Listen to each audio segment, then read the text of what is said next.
Horror Lies. Hey guys, Rob from Georgia here, and I am your Wednesday reviewer for BodyBags.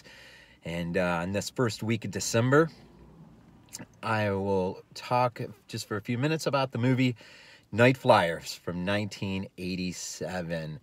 It's directed by Robert Collector. It stars Mary Catherine Stewart, John Standing, James Avery, just a few. James Avery, of course, we know from Fresh Prince of Bel-Air. It is adapted from the novella by George R.R. Martin, which most of you will probably know his work, or some of his work was turned into Game of Thrones. And before I go any further, I apologize. I'm in my car, but circumstances are just that. This is the way it is. So I apologize for that. But Nightflyers, again, 1987. And the only way you can have this right now, at least for the moment, until somebody like Scream Factory or somebody else, preferably maybe somebody else, I don't know, is on VHS. And this is the VHS, of course. You'll probably recognize the cover. But I'm just going to read the back here because I'm all for nostalgia. I love VHS tapes, and especially reading off the back sometimes. It's funny to see how the back never quite matches up with the film itself. But here we are from Nightflyers. In the tradition of Alien, Nightflyers is an electronic ghost story that will horrify and amaze science fiction fans of all ages. Packed with action and suspense, Nightflyers stars Catherine Mary Stewart, who heads a team of ragtag scientists threatened by an evil presence aboard an ancient space freighter, Nightflyer.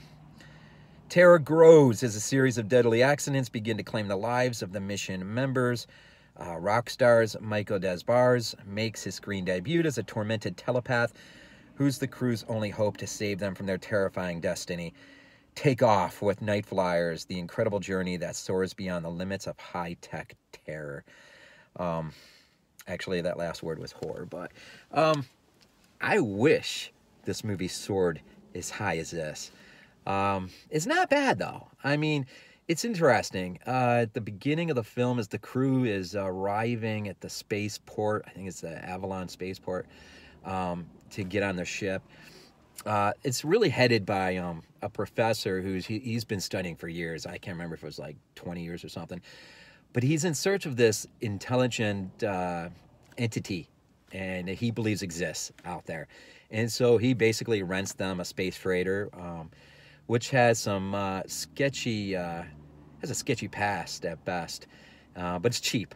And so they rent it, and he's got a crew, and they all sort of bring their own unique set of talents.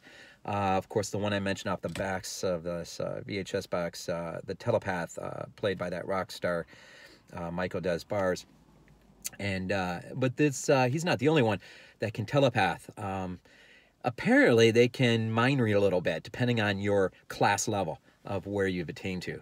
And so that makes some interesting things. The plot's pretty simple, probably not as near as intricate as the novella. But basically, like I said, they're going to take off in search of this intelligence, this entity or whatever it is. And but they don't get very far when it just seems that something else on the ship has decided that it's going to stand against the crew. And I don't know how much to give away. It's not like that mind-blowing. But I guess I say this, the space captain who you are introduced to only by hologram. We come to find out that there are reasons for this, but apparently the ship is guided by two forces. The captain, who we only see by hologram, at least for the first part of the film, and the presence on the ship that apparently was his, well, it's sort of weird. I guess it was his mother in a way, but there's been some cross-sex cloning or whatever. His purpose is to serve her, and but he never gets to because she dies. But she finds a way of putting her presence, somehow her spirit, into the mainframe of the ship. And so she is the one who really guides this ship. But a problem happens. The space captain decides he's been on the ship too long. And regardless of the consequences of what may or may not happen to him if he leaves the ship, he decides, and he makes this known to Mary Catherine Stewart, her character, he makes it well known that he wants to get off this ship. And let's just say Mother, it's funny, think of Alien 79, Mother does not want him to go anywhere. And so she basically from that point on sets herself against the crew members or the passengers who are out there. So very, very, very quickly, you kind of forget about this intelligence that's out there somewhere, because now you've got a whole new problem.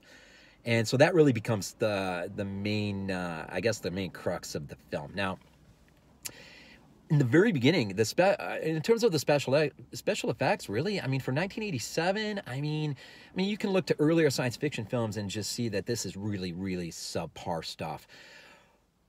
But there are moments when, at least visually speaking, it's pretty impressive. I mean, some of the sets that it looks like that they built are pretty impressive. The ship itself, at least when docked, looks pretty impressive. There's times when you see it in space that doesn't look so impressive. But some of the visuals inside the ship, I mean, it sort of harkens back to Blade Runner, Alien, maybe Outland, visually speaking. But they're reaching for this point, and they never quite get to that point. And it is a slow burn. It's very, very slow. But it's definitely worth... I think it's worth the view. I mean, even if you put it on YouTube and watch it on YouTube, it's the ending's a little... I mean, you kind of know what's coming by the end. But to revisit something, to see something that... quite frankly, hasn't, and we all should be candidating for movies that have never seen a DVD or a Blu-ray release to get it. The one on top of my mind that I often think about is Blood Beach. Oh, man, I would love to see Blood Beach get picked up by someone. That would be great. But I can't imagine, I mean, how much stuff is out there that's never been touched. And this is just one. It might not be the greatest sci-fi horror epic piece. I mean, this isn't even as fun as Galaxy of Terror. As cheesy as that is, at least it strives to be fun. This, I'm not sure what they were really striving to be, other maybe just casting themselves in the image of some earlier films, but they never really quite get there, unfortunately, I don't think. But I've said it's growing on me. In just a couple watches, I mean, I'm kind of hoping maybe it gets picked up by someone. But anyways, so Nightflyers. I don't know what else I can say. I have a great chance to kind of cut this here and make this a little shorter than I've done the last few. But if you haven't seen it, never seen it, or it's been a very, very, very long time, and you can, if you ever see one in a thrift store, definitely pick it up for $1 or whatever. It's worth it. Watch it on YouTube, or at least be, be another voice out there for films that have never seen a DVD or Blu-ray release. And I'm not saying like this needs to be on DVD tomorrow or Blu-ray tomorrow, but it's fun. It's fun going back and looking at things that, quite frankly, we might have never seen before. So anyways, Nightflyers, 1987, first week of December. Of course, this is VHS82 apostrophe, your Wednesday review for BodyBags, and I hope I said something of interest. Enjoy the rest of your week, and as always, sign off with Go Bills.